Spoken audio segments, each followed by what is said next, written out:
All right, so Mark, we've had Ping on, and we have Okta, we've had CyberArk on so many times. So our guests, our viewers are familiar with the guests who talk about this group, but SailPoint's different, and I'd love it if you could just, in your first time on, describe to people how different you really are.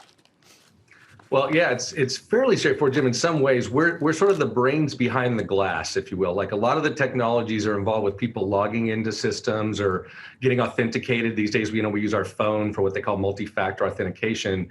But oftentimes, the really hard problem is not just can you log in, but what can you do, and are you supposed to be logging in the first place, right? Do you have appropriate access rights? And this is really in the business-to-business setting, right? All the identities, the employees, contractors, others that are using those systems, can they access the right stuff? And really, our system is designed to be a kind of a single system of record to ensure that all the right people have access to the right things they need, and nothing more, nothing less to do their jobs. That's part of what keeping the organization secure looks like. Okay, so Uni Makati comes on from CyberArk, and he says that he does the keys to the kingdom, that he does the privilege accounts.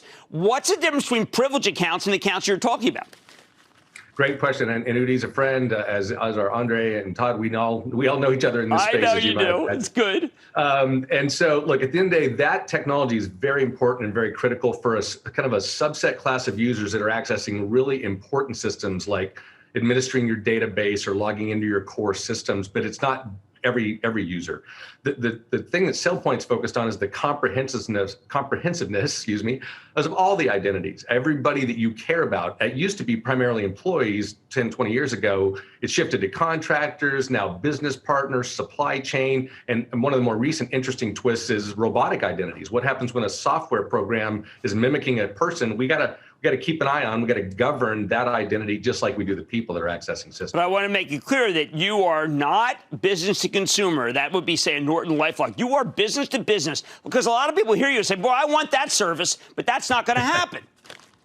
No, it's really about the employees and their access. Now, what's starting to happen, Jim, interestingly enough, as consumers are given access to business systems, right? Not consumers to their own data, say at a bank. There is a growing area of awareness that some of what we're going to do, especially for consumers, or I should just say businesses that are engaged with their customers in a more complex, ongoing relationship, that's probably going to get encompassed in this. But it really is about how to ensure that the right people are not just logging in conveniently and securely verifying who they are with authentication, but they're actually accessing the right information and not the wrong. And in a corporate setting, that's tough. It's always changing and moving, and keeping that straight is very challenging.